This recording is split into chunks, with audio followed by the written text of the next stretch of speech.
일장 인구가 멈추지 않는 세상 폭발하는 지구. 아주 오랜 시간 동안 인류는 하나의 법칙 아래 살아왔습니다. 태어나고 살아가고 그리고 언젠가는 죽는다는 순환의 법칙이었습니다. 삶과 죽음이 조화를 이루며 인류의 역사는 그렇게 이어져 왔습니다. 하지만 만약 그 순환이 멈춘다면, 사람이 죽지 않는 세상이 온다면 과연 무엇이 달라질까요? 처음에는 모두가 환호할 것입니다.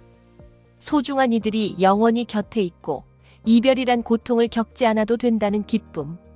치료할 수 없는 병으로부터 자유로워지고 생명의 한계라는 벽을 넘어선다는 희망.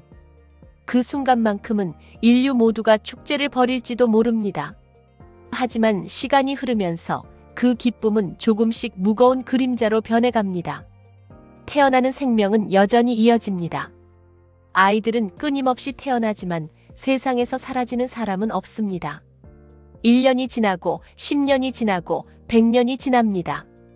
지구 위에 서 있는 사람들은 계속 늘어만 갑니다. 도로는 사람들로 가득 차고 도심의 빌딩은 끝없이 하늘로 뻗어갑니다. 지하에도 바다 위에도 새로운 도시가 세워집니다. 그럼에도 불구하고 공간은 언제나 부족합니다. 식량은 가장 먼저 위기를 맞이합니다. 과거에는 한 사람이 죽으면 그만큼의 자원이 다음 세대에게 돌아갔습니다. 하지만 이제 아무도 사라지지 않습니다. 쌓여가는 인구 속에서 식량 생산량은 따라잡을 수 없습니다.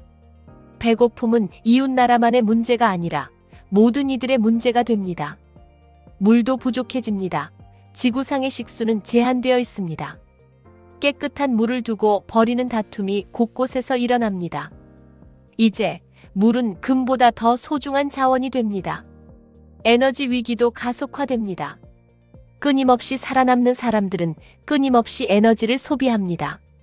석유와 천연가스는 이미 바닥나고 대체 에너지조차 수요를 감당하지 못합니다. 태양광, 풍력, 원자력 모든 방법을 동원해도 늘어나는 인구와 욕망을 채우기엔 턱없이 부족합니다.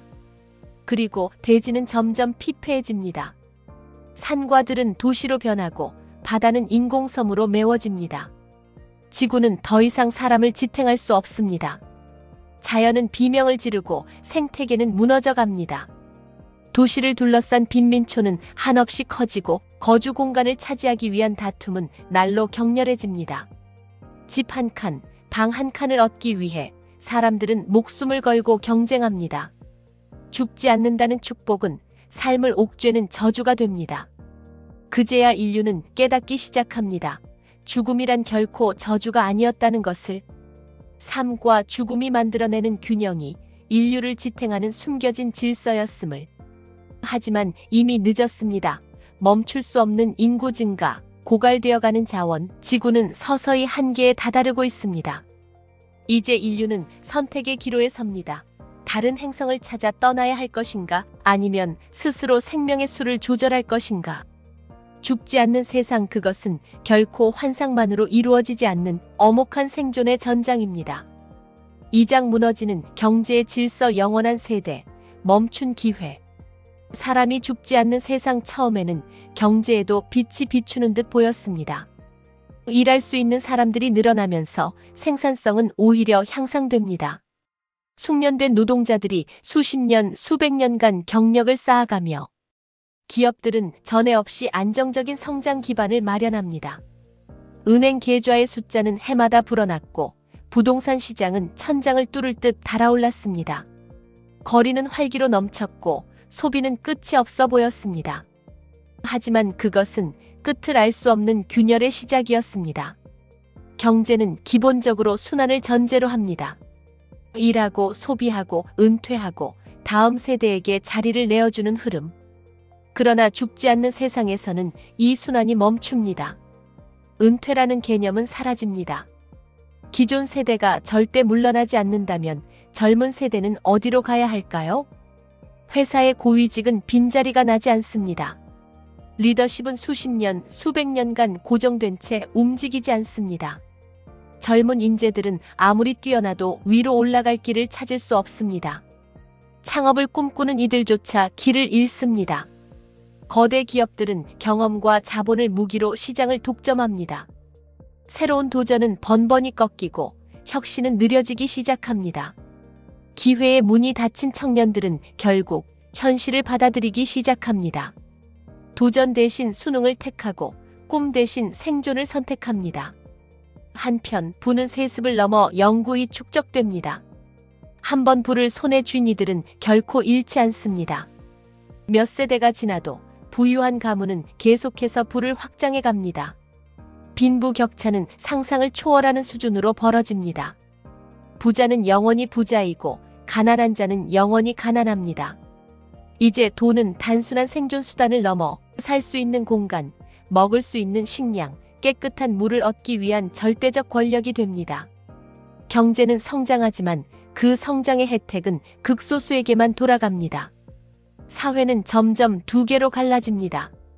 영원히 풍요로운 이들, 그리고 영원히 결핍된 이들. 과거에는 시간이 가면 세상이 바뀌었습니다. 낡은 질서는 무너지고 새로운 흐름이 탄생했습니다. 그러나 죽지 않는 세상에서는 시간이 아무것도 바꾸지 않습니다. 변화는 봉인되고 개혁은 멈춰 서게 됩니다.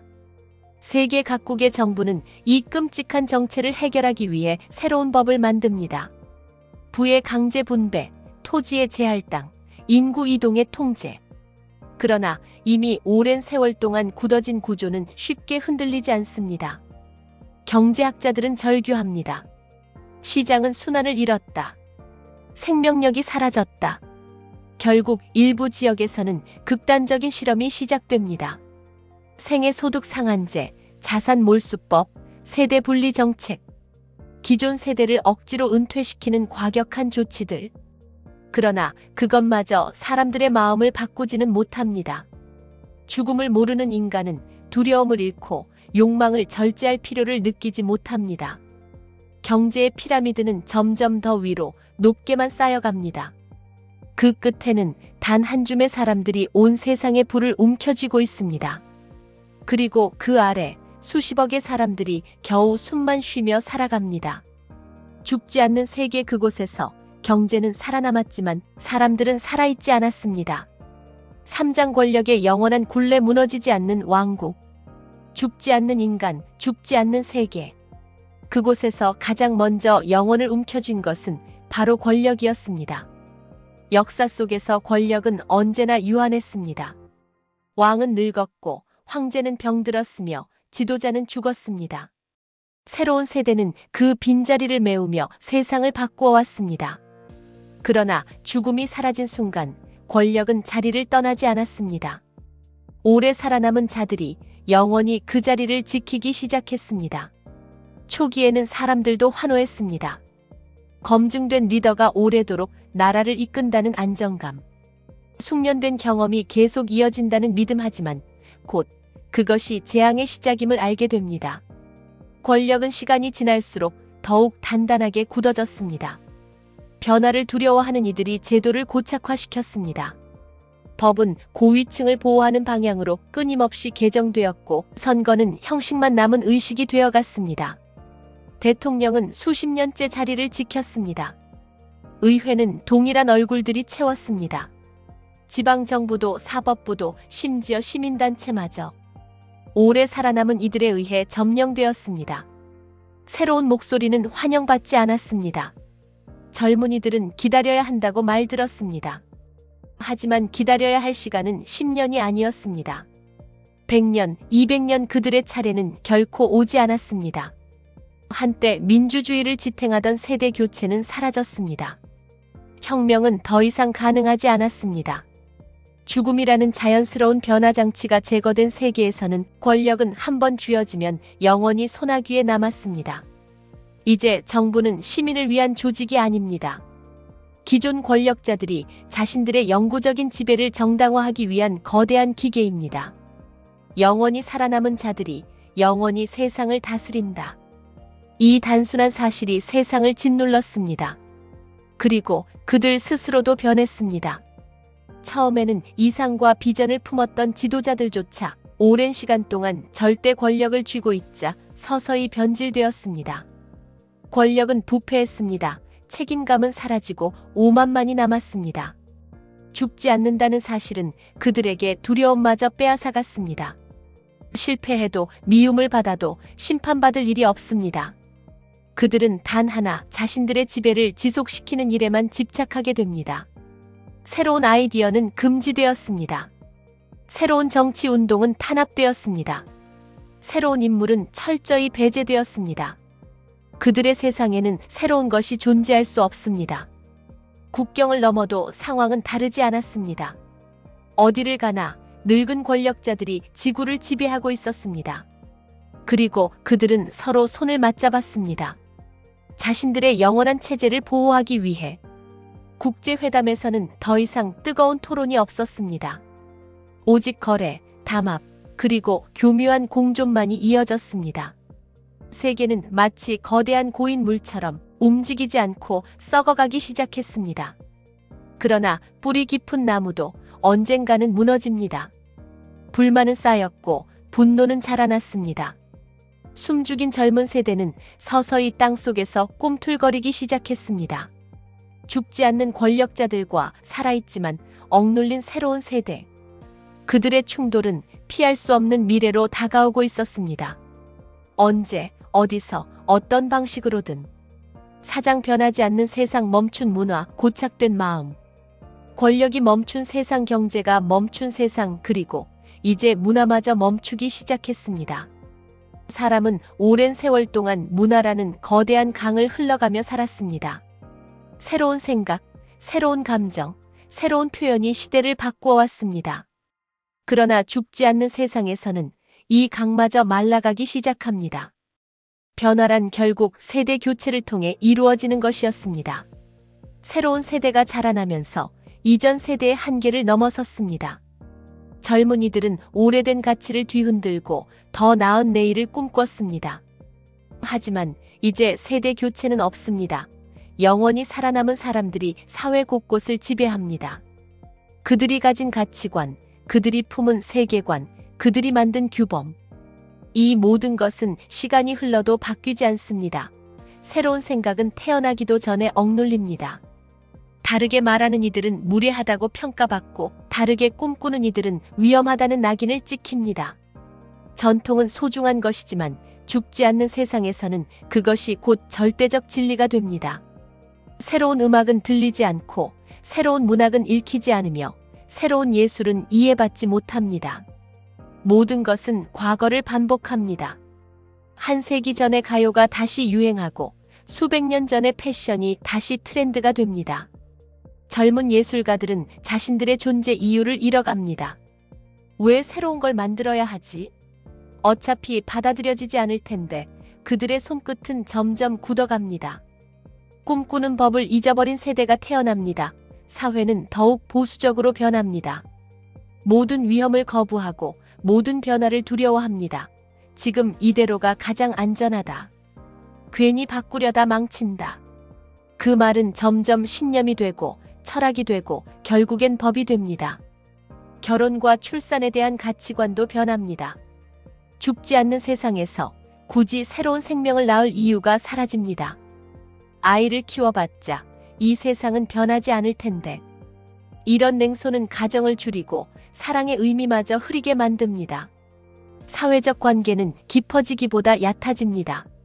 수십 년, 수백 년을 같은 사람들과 살아간다는 것은 피로와 권태를 가져오기 마련입니다.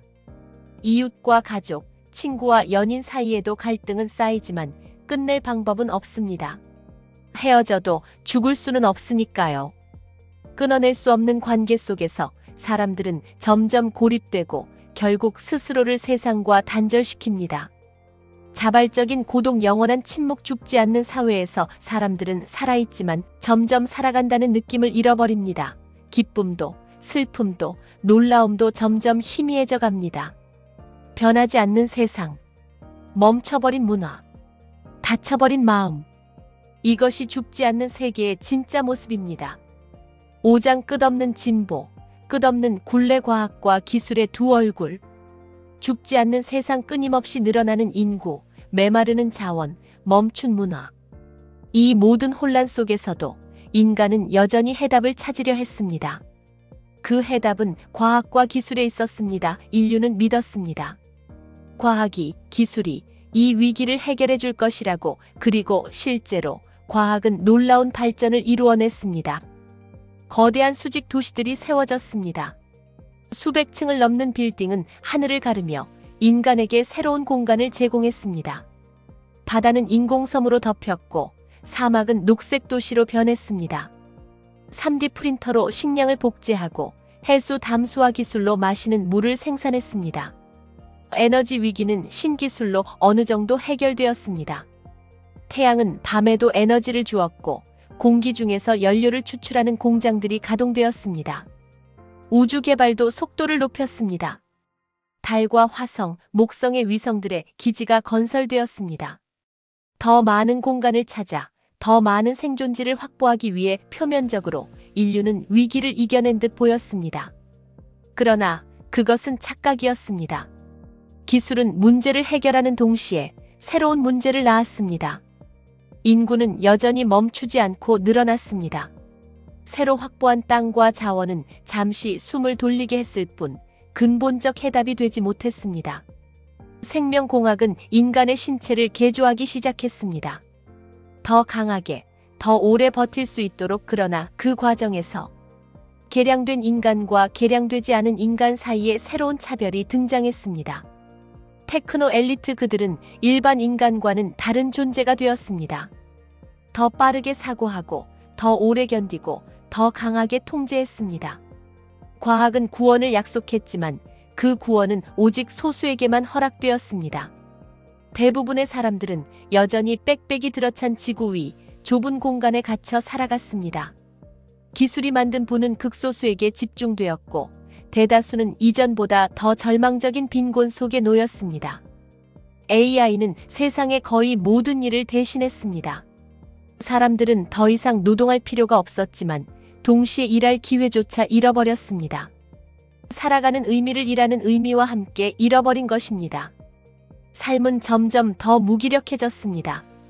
과거라면 열정과 도전이 있었을 시간들, 이제는 끝없는 무료함과 침묵만이 지배했습니다. 일부는 가상세계로 도망쳤습니다. VR과 메타버스는 또 다른 현실을 만들어냈습니다. 그곳에서는 나이를 먹지 않고 현실의 고통을 잊을 수 있었습니다. 하지만 결국 그것은 가짜 삶일 뿐이었습니다. 기술이 구원할 수 없는 것, 삶의 무게, 인간 존재의 의미, 그것이 점점 더 사람들을 짓눌렀습니다. 죽지 않는 세상에서 과학과 기술은 또 하나의 커다란 굴레가 되어 있었습니다. 기술은 인간을 자유롭게 하지 못했습니다. 오히려 더 깊은 절망의 감옥으로 밀어넣었습니다. 진보라 불렸던 것들은 결국 속박이라는 다른 이름을 갖고 있었습니다. 육장 영혼의 무게, 고독 속을 걷는 사람들, 죽지 않는 세상, 끊임없이 발전하는 기술, 변하지 않는 권력과 문화 속에서 개개인의 삶은 서서히 변해갔습니다. 처음에는 모두가 기대했습니다. 영원히 사랑할 수 있다는 것, 영원히 꿈꿀 수 있다는 것, 끝없는 가능성 속에서 살아갈 수 있다는 것을. 그러나 시간이 지날수록 그 기대는 무겁고 냉정한 현실로 변했습니다. 사람들은 깨달았습니다. 삶이 무한하다는 것은 반대로 모든 관계도 무한히 이어진다는 것을. 사랑했던 사람도, 가족도, 친구도 끝나지 않는 시간 속에서 서서히 변했습니다. 서로를 지치게 하고 상처를 주고 그러면서도 헤어질 수 없었습니다. 죽지 않는다는 사실은 끊어낼 수 없는 고통을 의미했습니다. 결국 많은 이들은 스스로 거리를 두기 시작했습니다. 가족과 멀어지고 친구를 잃고 연인을 떠났습니다. 그리고 혼자가 되었습니다. 고독은 필연이었습니다. 수십 년, 수백 년을 살아가면서 모든 것은 낡고 지루하고 무의미해졌습니다. 새로운 만남은 설렘보다 피로를 가져왔고 새로운 경험은 신선함보다 공허함을 남겼습니다. 삶은 점점 무색해졌습니다. 기쁨은 짧고 권태는 길었습니다. 왜 살아야 하는가? 그 질문이 사람들의 마음속에서 조용히 그러나 끊임없이 울려 퍼졌습니다. 누구도 죽지 않는 세상에서 삶의 끝은 더 이상 존재하지 않았습니다. 그러나 역설적으로 삶의 의미도 함께 사라졌습니다. 미래를 꿈꿀 필요가 없었습니다. 목표를 세워야 할 이유도 사라졌습니다. 모든 것은 언젠가 이루어질 수 있었고 모든 것은 언젠가 사라질 수 있었습니다. 그렇기에 지금 이 순간 무엇을 해야 할지 알 수 없었습니다. 절망은 천천히 그러나 깊게 사람들을 삼켜갔습니다. 스스로 생을 마감하려는 이들도 생겨났습니다. 그러나 죽을 수 없었습니다. 어떤 방법을 써도 어떤 선택을 해도 그들은 여전히 살아 있었습니다. 몸은 다시 회복되었고 의식은 깨어났습니다. 영원히 끝나지 않는 살. 그것은 축복이 아니라 형벌이었습니다. 오랜 시간 동안 인간은 죽음을 두려워했습니다. 그러나 이제 인간은 삶을 두려워하기 시작했습니다. 사는 것 자체가 고통이 되었을 때 희망은 사라지고 남는 것은 오직 무기력뿐이었습니다. 하루하루를 살아야 한다는 부담 끝없이 반복되는 일상. 언제까지? 이 질문은 답을 알 수 없는 메아리처럼 회색 도시의 골목골목을 떠돌아다녔습니다. 그리고 그 끝에서 사람들은 결국 아무것도 바라지 않게 되었습니다. 꿈도 사랑도 분노도 기쁨도 모든 감정은 마치 오래된 책처럼 먼지가 내려앉은 채 조용히 사라져갔습니다. 살아있지만 살아있지 않은 상태, 그것이 죽지 않는 인간이 맞이한 진짜 삶이었습니다. 7장 멈추지 않는 배움, 닫혀버린 지식, 무한 학습의 그림자. 죽지 않는 세상, 삶이 끝나지 않는 곳에서 배움 또한 끝날 수 없었습니다. 과거의 인간들은 한 생애 동안 배울 수 있는 것에 한계가 있었습니다. 그래서 학업은 인생의 특정 시기에 집중되었습니다. 배운 뒤에는 사회로 나가 그 지식을 펼치는 것이 자연스러운 흐름이었습니다. 그러나 이제 그 흐름은 사라졌습니다. 죽지 않는 세상에서는 배움도 끝나지 않는 의무가 되었습니다. 기술은 끊임없이 발전했고 지식은 매 순간 새로워졌습니다. 따라잡지 않으면 살아남을 수 없었습니다. 어린 시절 학교를 졸업하고 청년기에 대학교를 마치고 그 후에는 직장에서 경험을 쌓으며 살아가던 시대는 끝났습니다. 이제 인간은 100년, 200년, 300년 동안 끊임없이 새로운 것을 배워야 했습니다. AI를 다루는 기술, 우주식민지 건설법, 생명공학 개조 이론, 끝도 없이 변화하는 세계 속에서 학습은 생존의 기본 조건이 되었습니다. 하지만 모든 사람이 이 무한한 학습을 감당할 수 있는 것은 아니었습니다. 배움을 지속할 수 있는 이들은 소수였습니다.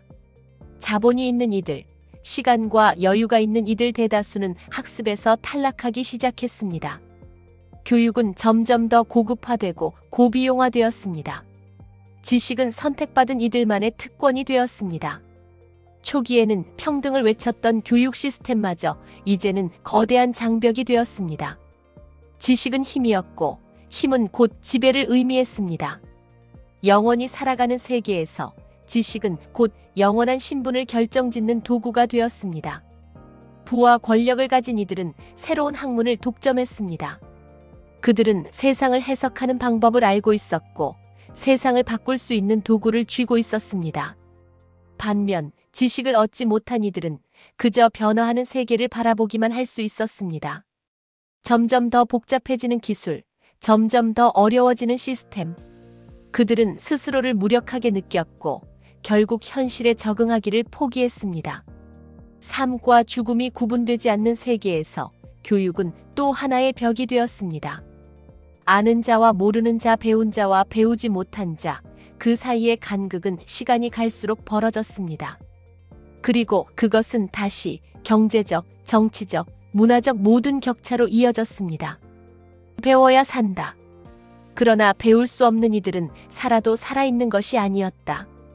죽지 않는다는 사실은 결국 모든 이에게 기회를 주는 것이 아니었습니다. 기회는 여전히, 아니, 오히려 더욱 좁아지고 있었습니다. 팔짱 무너진 정에 끝나지 않는 죄와 벌.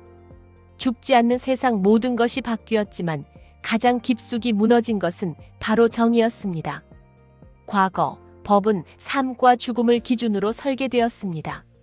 살인을 저지르면 생명을 빼앗는 것으로 죄를 갚았습니다. 평생을 감옥에서 보내는 종신형은 남은 삶을 사회로부터 격리하는 의미를 가졌습니다. 하지만 죽지 않는 세상에서는 이 모든 법의 전제가 무너졌습니다. 사형은 의미를 잃었습니다. 죽일 수 없는 이들에게 사형은 집행될 수 없었습니다. 종신형 또한 공허한 말이 되었습니다. 한 세대, 두 세대가 아닌 수백 년, 수천 년을 감옥에 가두어야 한다면 그것이 과연 처벌이 될 수 있을까요? 감옥은 끝없이 수용자를 늘려야 했고 수용 비용은 사회를 압박했습니다. 결국 많은 나라들은 무기징역 대신 영구적 추방, 기억소거, 사회적 격리 같은 새로운 처벌 방식을 도입했습니다. 죄인은 살아는 있지만 존재하지 않는 사람처럼 취급되었습니다. 법은 점점 더 잔혹해졌고 정의는 점점 더 희미해졌습니다. 죽지 않는 인간들은 오래도록 원한을 품고 살아갔습니다. 살인을 저지른 이도, 강탈과 배신을 저지른 이도 모두 영원히 살아남았습니다. 피해자와 가해자는 한 세기, 두 세기 동안 같은 공간을 살아가야 했습니다. 용서는커녕 증오는 더욱 짙어졌습니다. 범죄는 줄어들지 않았습니다. 오히려 죽지 않는다는 사실은 사람들에게 두려움을 잃게 만들었습니다. 살인을 해도 죽을 수 없다면, 강탈을 해도 심판이 약하다면 무엇이 인간을 억누를 수 있을까요? 윤리와 도덕은 점차 무너졌습니다. 법은 현실을 따라잡지 못했고 정의는 이론 속 이야기로만 남았습니다. 사회는 혼란을 막기 위해 거대한 감시 체계를 구축했습니다. 인공지능, 감시 드론, 실시간 생체 데이터 추적, 예측형 범죄 관리 시스템 모든 인간은 태어나는 순간부터 평생 동안 감시당하게 되었습니다. 범죄를 예방하기 위해라는 명목하에 인간은 자유를 스스로 포기했습니다. 그러나 그 감시망 속에서도 범죄는 완전히 사라지지 않았습니다. 인간은 끝없이 죄를 저지를 수 있는 존재였기 때문입니다. 살아있지만 법을 믿을 수 없는 세상. 살아있지만 정의를 기대할 수 없는 세상. 그곳에서 사람들은 서서히 체념했습니다. 정의는 승리하지 않는다. 법은 보호하지 않는다. 오직 힘과 권력만이 살아남는다. 죽지 않는 인간들이 살아가는 세상.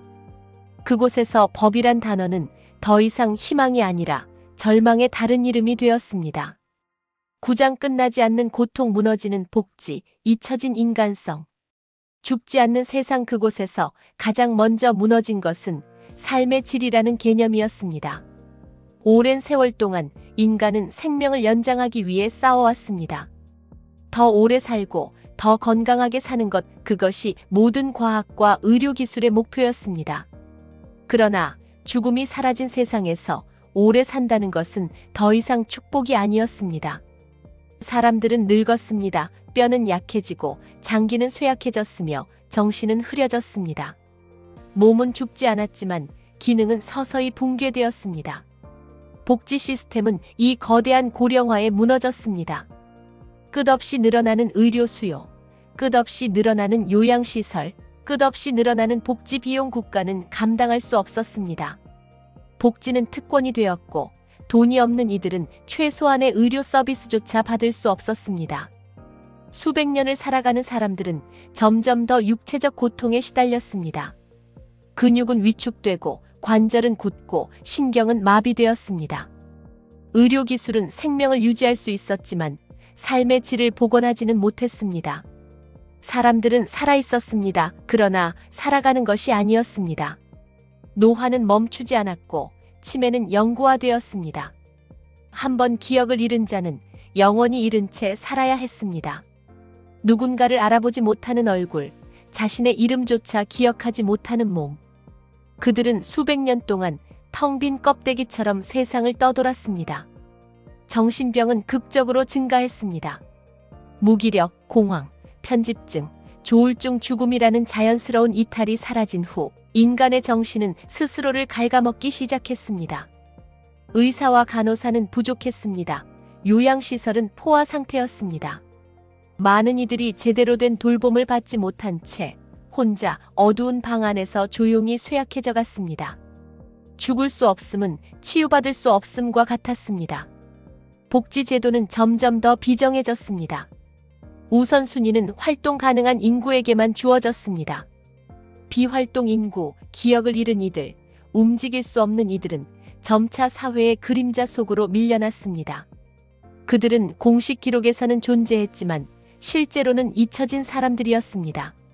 살아있으나 돌봄받지 못하고 사랑받지 못하며 존재를 증명할 방법도 없이 죽지 않는 세상은 마지막까지 인간성마저 소모하고 있었습니다.